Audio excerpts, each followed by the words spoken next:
What's going on, everybody? My name is Cole Gonzalez, also known as Cole World on social media. I'm the CEO of OSSA, and I'm joined today, more importantly, by my good friend, Liza. That's right. It's not Liza, it's Liza. Yeah, I remember that. I remember it from the first Discord call. So if you ever see on social media, it's Liza, not Liza. But super humbled to be joined here today by Liza. She has an awesome background. She's crushing it, not only on social media, but she has her own business as well, which is really cool. And I'd love for you to talk more about that for sure. But we just happened to connect in an old Discord. She heard me talking and she took interest in what we're doing here at OSSA.AI, which is super humbling because she's a very successful individual on social media and business. So yeah, it's awesome to have you here, Liza. Maybe like a quick introduction, quick background on you. How you Thanks, Cole. Yeah. For sure. Super happy to be here. My name is Liza Ivanovna. I have been a content creator for many years. I've jumped around doing, different things in the social media sphere. I did life coaching for a little bit. Cringe, I know. Don't judge me, please. It's like the early 20s something spiritual hippie girl. Life coaching definitely was fitting that archetype. And then wised up, started looking at other business things going on. And nowadays, I am still in the social media world. We're almost at 100K followers on TikTok. Super excited about that. Huge. So, go on over there and follow me, and it'll just keep, it's just growing every day. It's crazy. But I basically focus on teaching people about sovereignty, freedom, and wealth. I have a couple of different businesses. I have my online business, which is where I educate people, on social media. And I also have a digital course that I offer. And I'm probably going to be working on a few more. I've always got a million things, going on. And I also have a financial services business. So I'm trying to work that into my social media strategy a little bit more recently because, we all see kind of how the economy is looking. And I think we can all agree that everybody needs more financial literacy. And that's a big part of what we do. So I'm focusing on including that more in my content and just mixing it all in. But that's a little bit about me. No, it's awesome. So many questions. My bad, I was muted. That's awesome. So many questions that I have and some things that I still kind of don't know about you. So I think this is why this is super interesting. So starting off, I want to go all the way back to when like your first social media videos, because if you're like me, you probably started off doing something totally different and then it became what it is now. So I think for anyone listening to this that wants to be a creator, let's just start with where you started and just that background. For sure. So I think a lot of people in our age group can relate to watching YouTubers and wanting to just be a part of that world. And that was definitely my experience as a teenager, was watching a lot of YouTubers. At the time there was just that was huge. And I wanted to basically be a YouTuber, and that was really my social media strategy. I ended up working as an assistant for a pretty big spiritual YouTuber who's still pretty big. We kind of had a falling out, but that was part of what got me to see things on the back end. But even before that, I was creating my own content, and that was part of what got her to hire me, was she saw that I was being strategic about the way I was posting. But at the beginning, what I was doing was I was creating YouTube videos, and I had a friend at the time who still does photography, is a great videographer, and he would help me with just getting these super high quality videos. The YouTube channel's still up. I'm planning on taking it down, but it's like super cringy spiritual videos from many years ago. And then I use Instagram to, promote those videos. And so I had like a long form and short form strategy. And then at the same time, I was just doing research on digital marketing. And one of the things that stood out to me the most, that got me to just start doing and not be stuck in the phase of just thinking. And I've always been a doer, but I read the founder of ClickFunnels, Russell Brunson. I read one of his books, and in the book, he says that all you have to do to be a quote unquote expert in a field. The book was called Expert Secrets. I remember it now. I know that book. Great book. Yeah, great book. And he said, all you have to do to be a quote unquote expert is just to be 3 steps ahead of your customer, ahead of your audience. So you don't have to know every single part of what you're doing. You just have to be 3 steps ahead. So you teach them those 3 steps, they catch up. And in that time, while they're doing that, while you're teaching it, you learn the next 3 steps on your own. And so it's just this constant up leveling. And that was a huge mindset shift for me, having that, because it gave me a lot more confidence to just get started. And another thing from that book that was really huge for me was he essentially said, when you start out, you're going to be shitty. Like, just accept that it's going to be crap and be okay with it, because no one's watching you in the beginning. You know, it's like, nowadays it's funny because I'll get people that, you know, on my TikTok obviously watch a lot of my recent videos, but then every now and again I'll get those creeps that just like scroll all the way down and are like looking at my super old videos from like 2 or 3 years ago. And I usually block them because I'm like, you're creepy, go away.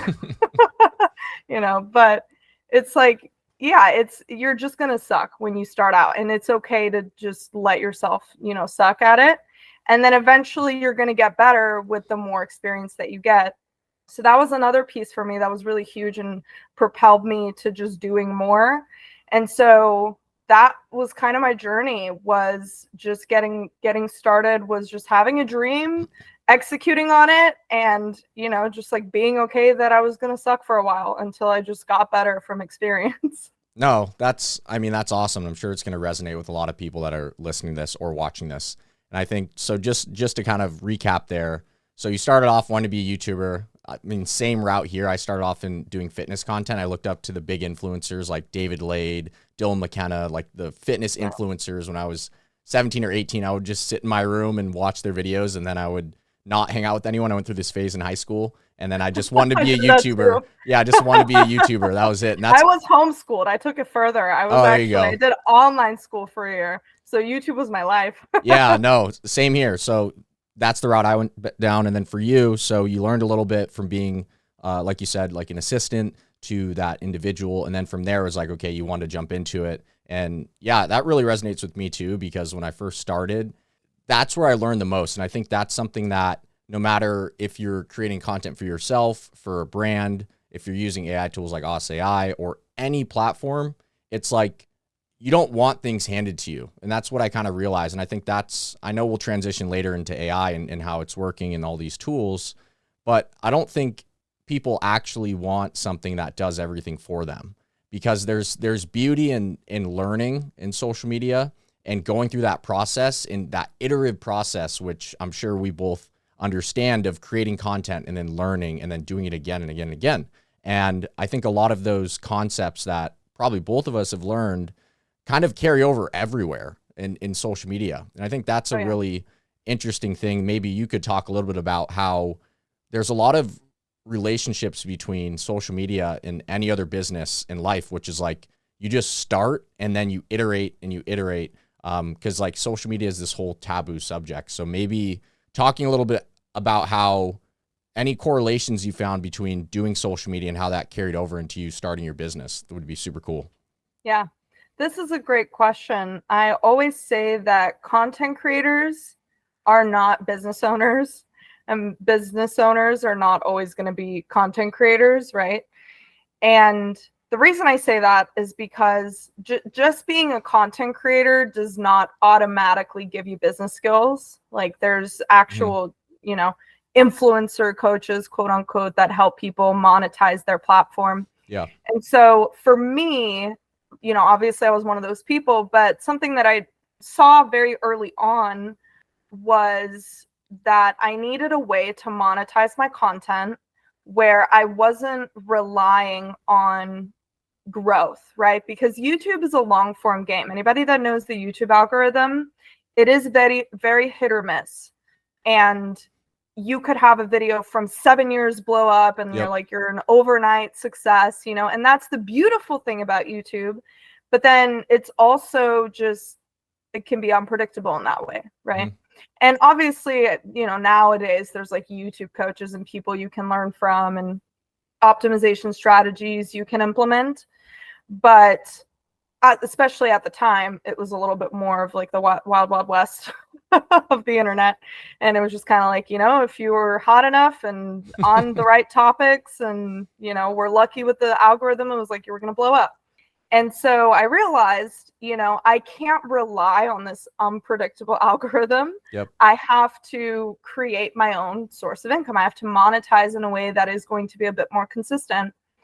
And so seeing behind the curtain with working with that specific content creator and influencer was very helpful for me, because I could see the back end of things. Like, to this day, I'm very thankful for that experience.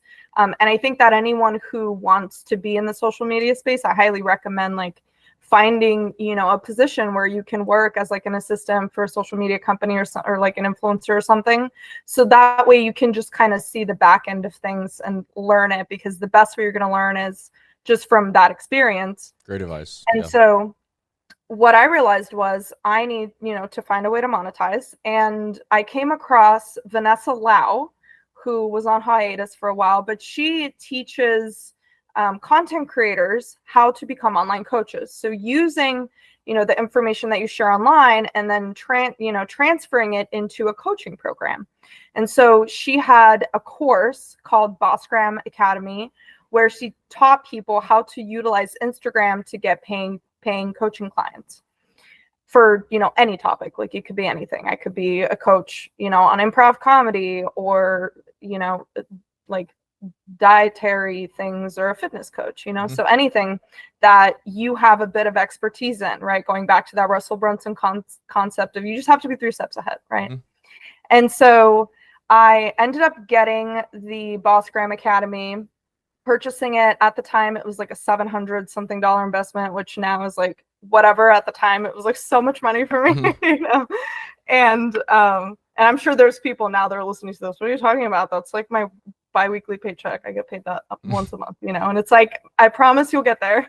don't get down on yourself yet. I was right there with you. But yeah, I ended up getting that. And something that I think has been super valuable in my business journey, specifically learning business, is, and this is a common thread through my entrepreneurship journey, has been finding mentors to learn from.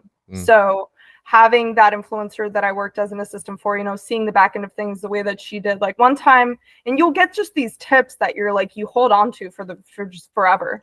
She told me one time, Liza, if you can just get 200 subscribers on email lists, like, you're set financially. And I've just always had that in my head. I've been like, oh, okay, if I just like get, so it's like, that's one of the things that I want to implement, in my business, is having like an email strategy.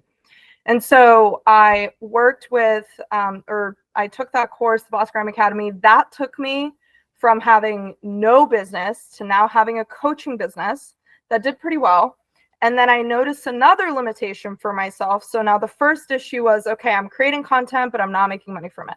Okay, now I'm making money from it, but I really suck at sales. It's like, I'm getting on a lot of calls, but I'm not closing people. So, I pray on it, and God is like, here's a sales coach. So I end up working with a sales coach for about a year. Her name is Lisa Dubosky. She's an incredible woman. She doesn't coach anymore, I don't think. She's based in Canada. She was in auto sales for like over 10 years. Incredible saleswoman. She was in a male-dominated field, like, just knew her stuff. And so you can kind of see through my journey, it's just been bouncing from, mentor to mentor, learning. And, sometimes they were paid mentors, and other times it was, just relationship based, or, people that I would find on social media. But that would be my biggest, advice for anyone that, again, is wanting to learn, is learn from people that are successful, that are already doing the things that you want, and don't be afraid to invest in, a mentorship or a course or something like that, right? As long as they're getting results. Like, there's plenty of people out there that'll blow smoke up your ass and just, say whatever, but you want to find people that are credible and have given people results. And Wow. especially smaller mentors who like will work with you on a closer basis is going to be Yeah. way more powerful than like a Tony Robbins. You know, they're basically just like overglorified motivational speakers. Wow. No, a lot of that, a lot of really valuable stuff there. I think something that really resonated with me too, and it's super interesting. I like how you tied the mentor situation to business, and it's been super valuable for me as I've been building OSSA. Is I've always kind of thought that a human is essentially made from all the influences and brains around them. Like we're really just, if we just go back to when we're a baby, right? We don't have meaning of what the world is. We don't know what's good and bad. You know, you could argue that there's some moral standard there, which there probably is, of like what's good and bad. But at the same time, we're always making meaning, right? And I made a LinkedIn post about this saying that we're essentially all just big babies, like just learning. Even though we're older, we're still always being influenced, right? And for Yeah, me, it's such great advice. There's so much information online, especially now. Like you have ChatGPT, which can literally be a professor to you if you know how to use it. It's crazy. Um, exactly. so it's such great advice. And I have so many individuals in my life. Like I have this tree of mentors that I work with that it's like, okay, finance, if I don't know what to do, I'll go to this person. Okay, marketing, if Yeah. I don't know what to do, I'll go to this person. General life, if I don't know what to make out of my life, I'll go to this person. And that's been so valuable for me. And for people starting on social media or using any specific tool, no matter what it is, I think that right there of there's so much information online. And this has always been my biggest thing is even in building a business, building a website, doing social media, you don't necessarily have to reinvent the wheel. There's proof of concepts being done everywhere. I mean, if I'll give you like an example that's kind of off topic, but also related with our website and our pricing page. I remember us mapping out how we're going to do the pricing. And then we saw a $1 billion company that had a very similar model in the AI space. And we're like, why don't we just kind of steal from them? And then it's like with That's literally something I think about all the time is just how to be like a master thief ethically. Like yep, that's good. That's good business. it's great Is business. looking at what works and replicating it. Yeah. And I'm not sure if you've gone through, but I ended up making a course, spent like 200 hours on it, and I just give it away for free. And that's one of the biggest, that's literally the opening modal in the entire course. And it talks about defining creativity because in order for us to actually succeed on social media, it's really just stealing like an artist. And there's that book, Steal Like an Artist, one of my favorite books by Austin Kleon. A lot of Yeah. great books to read for anyone listening, Mm-hmm. for sure. Mm-hmm. That book clearly defines exactly how social media works, which is like people just want to consume what's familiar. They just want to consume what they recognize. And if you can reflect that through your content, if you can find those patterns of what people are liking, no matter what software, what tool, if it's you, if it's for a brand, like that's what works. And Yeah, I think it's super cool to really think about. for sure. I think a big piece of what you're talking about there is something that I was running into when I was starting this business with now I have this digital course and kind of the direction that I've taken things in the sovereignty space. Something that I was running into was overwhelm, feeling like how could I ever capture and convey everything that I want to people? How can I do this topic justice and do right by people? And I just felt so overwhelmed because I just felt like there was so much to do. And I'm a faith-based individual, like spirit-led. I pray on things all the time. I ask God for guidance. And the answer that I received was, Liza, it's all out there already. You just need to share it. You just need to share it. You know, it's like there's already plenty of information out there. And if you look at my OSSA.AI videos, you know, it's like all of them are just repurposed information. I'm not creating anything new. I just find information that I find interesting, PDFs, essays, like different things that I find interesting. And I just repurpose them. I just put them into the generator and it creates it into this super digestible piece of content. And so now I feel great because I get to share these things that maybe somebody who's super busy and works all the time and all they can do is just like they have some time at work, they can scroll TikTok for a bit And they're getting this information that otherwise they'd be overwhelmed trying to read like an 18-page, densely packed PDF. They can get the same information, but in video format. That's like one of the reasons that Risa blew up on TikTok, is it was this like super digestible, interesting content, right? That we could go through. Like, how big would Risa have been if she just like wrote a Reddit post of that entire experience, right? Like, probably not very much. So, but then the people who took that Reddit post and then turned it into a TikTok video with those like soap cutting, videos attached to it, they would have done way better than Risa. And so that's what I think about there, is just the way that you can utilize content in that way. And how we can, again, just like steal like an artist, like you said, that book, is being able to repurpose content. And the other piece of what I wanted to say is, one of the things that you run into as a content creator, especially putting yourself out there, and as a business owner, but especially as a content creator who is sharing knowledge with people, you run into crazy imposter syndrome. You're like, who am I to share this? Yep. And it's like, we've all been there, and that's a hurdle to get over.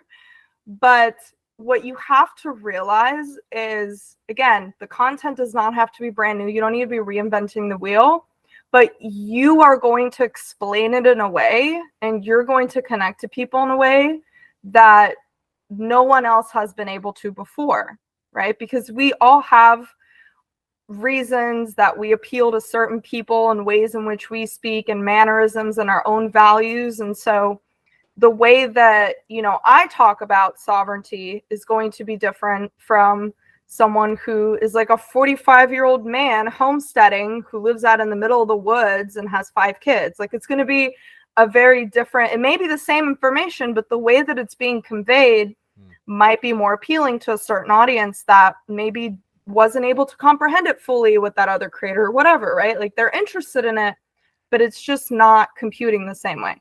And so that's something else to remember, is you are the magic. It's like you're the brand, and you sharing information, whatever it is that you're sharing, you're going to do it in your own unique way that's going to resonate with people. And that is what makes your brand and your business and your content so special, is that you're doing it, even if it's the same information that they've heard a million times. Wow. Really awesome insight there. And as we are somewhat pivoting into OSSA.AI, I definitely want to hear more about your experience, but especially one really cool point you brought up there that I think is just something that it's really cool for me to hear as one of the founders, because it's always been the vision, which is that, and it was a hypothesis really just based off of my experience, which is that nobody wants to use a tool that doesn't feel like it's their content. And I think something that we're always striving to deliver on is building a product that is able to supplement content creation, but also maintain ownership of the content. And I would love to hear more about your experience there, right? Because the way that I see it is that you probably would not be using the tool if it felt not unique to you. And I think that's what we're striving to do really, really well, that I think a lot of other platforms are missing, is that with AI, it's so easy to just automate everything and make it like a cool gadget, right? Which is kind of what we're seeing. But we're really focused on the human side of, we want people to actually love this content. We want it to be personal to them. So I'd love to hear about kind of your opinion on that and some of the reasonings, deeper reasonings why you're using it. Because I have your page pulled up right here, and it's like over the last couple of days, it looks like a lot of the content is OSSA.AI, which is awesome. So yeah, it's been a lifesaver for one. I've had a lot of life changes that have just, affected me and have made me not be in front of the camera more. And so it has been such an incredible tool to have, where I can just have passive content being created and still being uploaded, even if I'm not going in front of the camera. For one, that's great. Two, you just brought up something that you and I have not talked about before, which is the personalization aspect of OSSA.AI that is so incredible. And what I want to point out to people is, especially if you are wanting to utilize it as part of your branding as a content creator, right? Like, I'm not talking about just the no face folks, but people who who are like influencers, you know, want to grow a following or already have a following and want to implement it in their strategy. The great thing about us is that you can personalize it to whatever whatever your vibe is, whatever your brand is. And so for me, that looks like I'm always going to use the same, like typeface, the same color. I'm always going to use the same voice.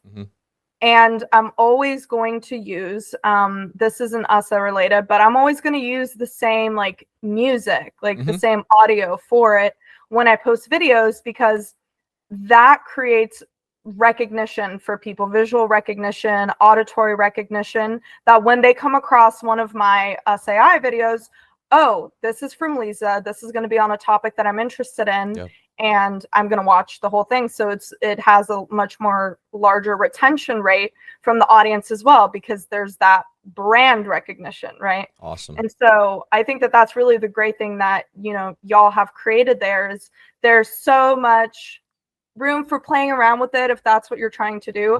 For me, I'm very straightforward, right? Like, if you're trying to be very strategic about it and create content that's just going to be recognizable every time for people, that every time they see it, they're going to know it's you, they're going to know, it's going to be on this niche topic or whatever, then again, the retention rate is going to be much higher there. I'm not going to lie, this probably is the coolest thing I've ever heard from anyone using the platform, because I feel like we just connected brains there, being influencers, because that is it right there. That's what we've always wanted this to be, which is that magnificent divide between a controllable output, but also customization. And it splits right in the middle of, okay, it's not templatized, but it's also controllable. But I also have enough control where if I suck at content creation, I might not get results. And that's always been the goal. And that's so cool to hear, quite honestly, because that's, for the past 2 years, that's always been the vision of, I think everyone's doing it wrong. I think this is what people want. They don't want it all automated, but they also want some of it. And, kind of tagging along with that, you brought up a really cool point. We don't add music. And once again, I feel like we just connected brainwaves there, because the reason we don't add music is because of that exact reason, brand and recognition. If we templatized music and we put copyright music, yes, would it be easier? 100% for the users. But the thing is that music is such an important part of a brand, and it's so important to the users, whether you're a brand, you're a business, you're an influencer. The music will either really help your content or it's going to crush it. You can have an amazing piece of content. If you put the wrong music behind it, that video might most likely flop. And how do I know this? And how does Liza know this? Because we're creators and we've done this for a long time through a lot of reps. And it's the recognition, it's the consistency, it's the brandability. And there's just certain things that I've always said this since day one. AI is just, it can't replace that. It can't replace that feedback loop of trying to find the best music, because music's a variable in content creation. And if it's just randomizing music that's not familiar and kind of boring, even if it's exciting and it's a AI Drake, it's still not recognizable. And the masses like what's familiar. So if you can give them content and music that they enjoy and they start to associate that with your brand, you don't want OSSA.AI to be the one deciding that for you. And I would love to hear, that's so cool. I would love to hear more about like that, because that's really cool. Yeah. Yeah, I mean, that's pretty much it. I mean, the thing that you realize, like, we can historically look back on what you were saying about how music plays such a big role. I mean, we can even look at TV, they all have their own like recognizable intro music, like TV shows, like I can play I'm sure most of us listening to this could whistle, or if you can't whistle, hum the Simpsons intro very easily, like off the top of your head, right? And that it's the Simpsons. You hear it anywhere, it's the Simpsons. I'm a big fan of Bob's Burgers. Like I could, it's like I recently started watching it again. I haven't seen that show in years. Like it's probably been like 5 years since I've seen that show. Still remember it. Like I could just, hum it to you the whole time. And so and then we look at like YouTube, the way that YouTubers would, use that strategy of having their little like intro music in their video. And so you would recognize right away, or their catchphrases. Like we think of James Charles and he's like, "Hi sisters," right? It's like you have these recognizable patterns. And so people, again, like you said, like what's familiar. They like familiarity. They like repetition. I think with a tool like, any AI tool, OSSA, there is that, because a lot of people are going to see it as just like, oh, this is a cool gadget. There is that potentiality or very likeliness that people are going to just, kind of just mess around with it and do whatever. But if you're trying to be strategic with it and actually make it a part of your brand, then you're going to want to have to utilize some of those marketing principles, right? Of pattern recognition, of brandability, right? Like having something part of your brand, and, having it be cohesive. So, awesome. I mean, yeah, the psychology and the history behind it like goes so far back, and it's great that you can implement that, and all of that is built into OSSA. Yeah, no, thank you so much. And yeah, it's just super interesting. And this has always been one of the most interesting things I love to talk about, which is like, you have to split the fine line. And that's always been our belief, is if that fine line's not split, we can't really say it's for social media. And that's why, as a creator, I always say this, there's these certain large tools that have 50 or $100 million in funding. But I think if you extend the time horizon long enough, they just cap out, because people aren't really getting results. You've seen our platform, and obviously with your TikTok, you had a video do 300K, some doing 20K, 10K, which is solid. Obviously that's way above average. And maybe not for her, because she crushes it in other aspects too, but it's pretty good. And what I've kind of just seen is that as a creator, I see these massive companies who have all this funding, and they obviously can pay all these influencers, but there's no proof of the videos performing. And my thing has always been, if we can actually build a product that works, that really solves the problem of it's not going to guarantee you views, and we never have claimed that, but you have the potential to make it part of something that can guarantee views if you understand it like Liza does, then that's something that is really going to be valuable to people. And I've talked to all these influencers, over 100 influencers in the AI space personally on Google Meet, and not one of them, I'm not going to say specific names, but not one of them has basically said, I would actually use that tool, or that tool's good. And it's just very interesting to me how that works, how you can build these massive companies. I guess it's with all the AI hype, but my belief has always been, if we have a long-term vision, we actually focus on solving a real problem over a long enough time horizon, people are going to gravitate towards what works. I mean, that's just the market in general. You have the hype phase of AI, but like when the dust settles, the people that are actually delivering the most value, and that's always been our thing, is how do we build something that actually works? And it's super cool, obviously, to see creators like Liza who are using it not just once, but consistently. And it's, I would love to hear more about what it's meant for your business. And I know it's hard to track that specifically, but we could probably talk on some broad concepts of how it might be helping your business. Yeah, it has been a crazy lead generation magnet for me, or a lead magnet, because, again, like I said, I've been going through some life changes and I haven't been in front of the camera as much. And usually in order to, make sales, I need to make videos. I need to be in front of the camera and talking about the products, talking about whatever it is, my digital course, or if it's like an affiliate course that I'm promoting or whatever else, I need to be in front of the camera creating videos. And I think any creator knows and has dealt with like burnout, and something that's part of being a content creator is you are constantly like on call. It's like you're always working essentially, because there's always opportunity to create content, right? And so obviously, just like anyone else, you're going to go through phases in life where you're maybe going to be focused on something else. And so for me, again, this has been a lifesaver, because I can continue to provide my audience with extremely valuable content, right? while not having to be in front of the camera. And because of that, what we just talked about, the secret sauce of brandability and recognition and everything, people know it's me, right? Like they know that it's my content. They know that it's my profile. They come across it once, they see it again. They're begging for like, I want part 2, I want part 3. Where's part 7 of this? You know, like they're waiting for the next video. Yeah. And so sometimes it's like I can't even generate them fast enough because I'm like, I gotta, gotta keep up with the demand. But especially with TikTok right now, with the way that they're changing, the creator rewards program, if anyone's part of that or wants to be a part of that and make money that way, OSSA is such a great tool for that, for one.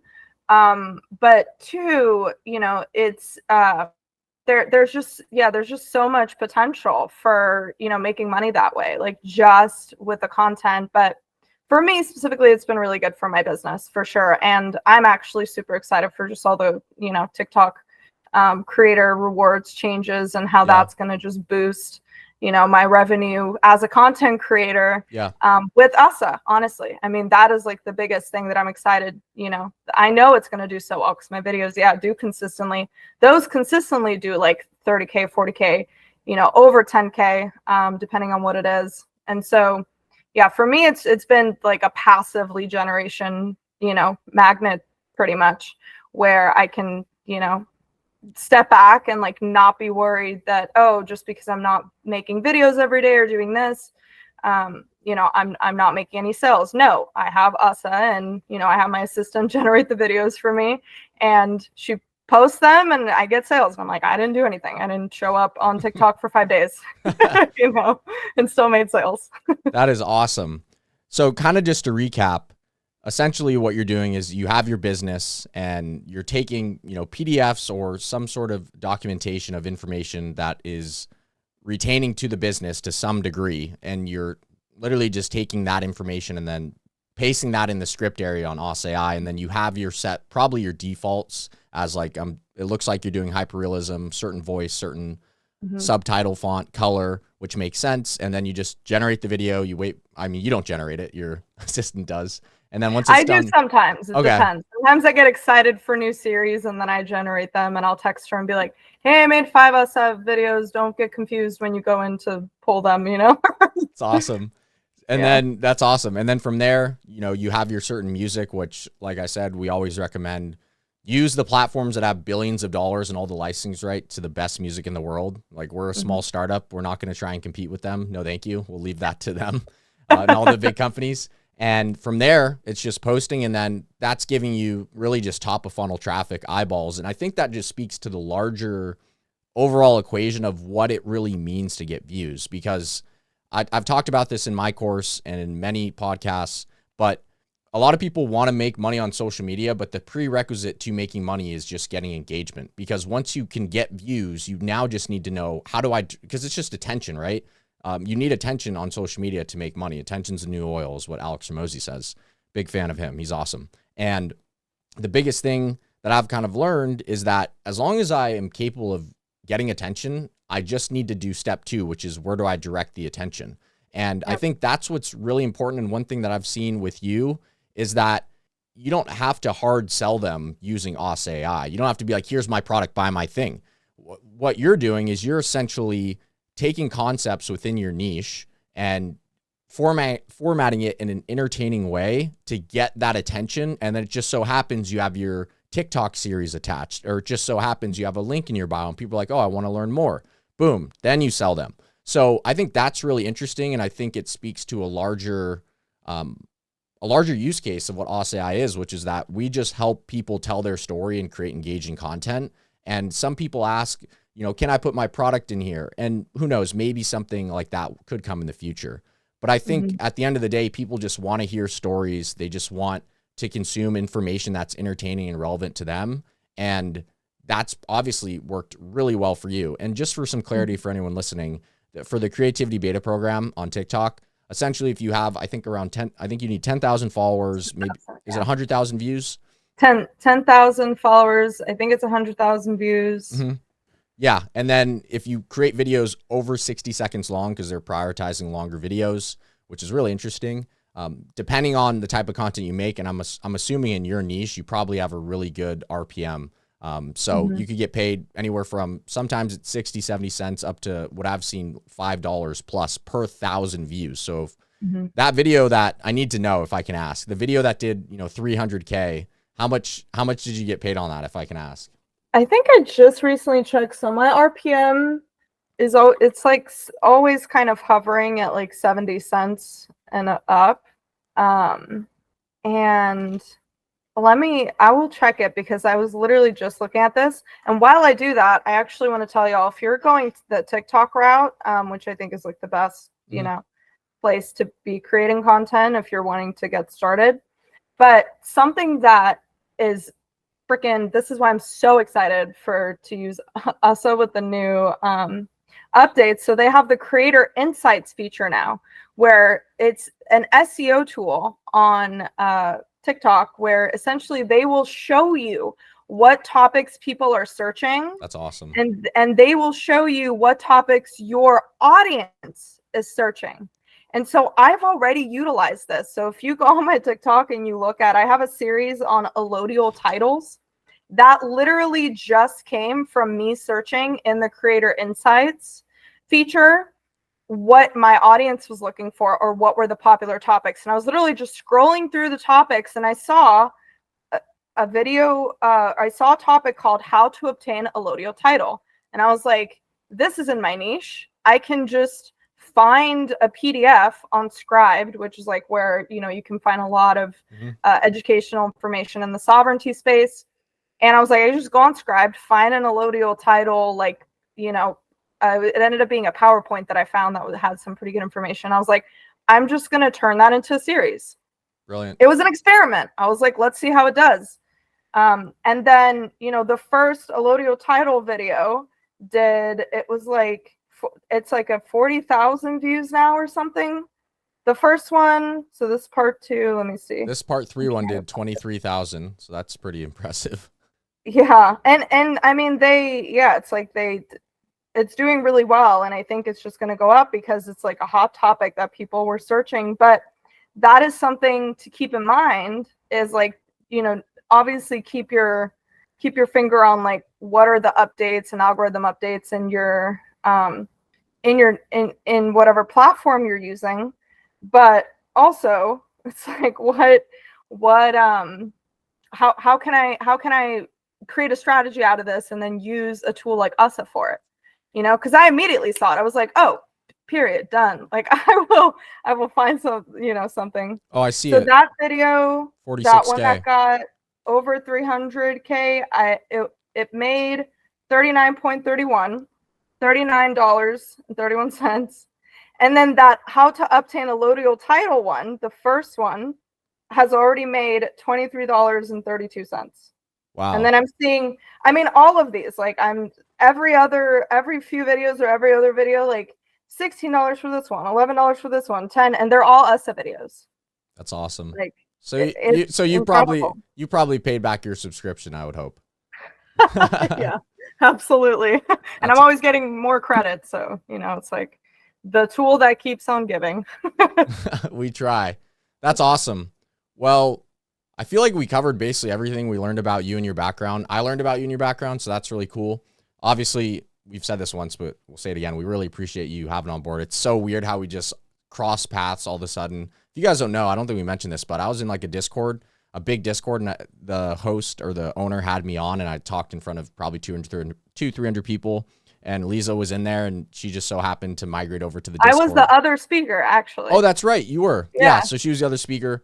And yeah, we just kind of crossed paths. And then she ended up joining the Discord. And we were lucky enough that she joined the early access program, which had 150 people. And yeah, now we're here and she's crushing it, and really cool story. So thanks for sharing all that. A lot of value there. I don't know what I'm going to do with this, but it's going to go somewhere. Yeah, for sure. I mean, testimonial, use it, wherever you want.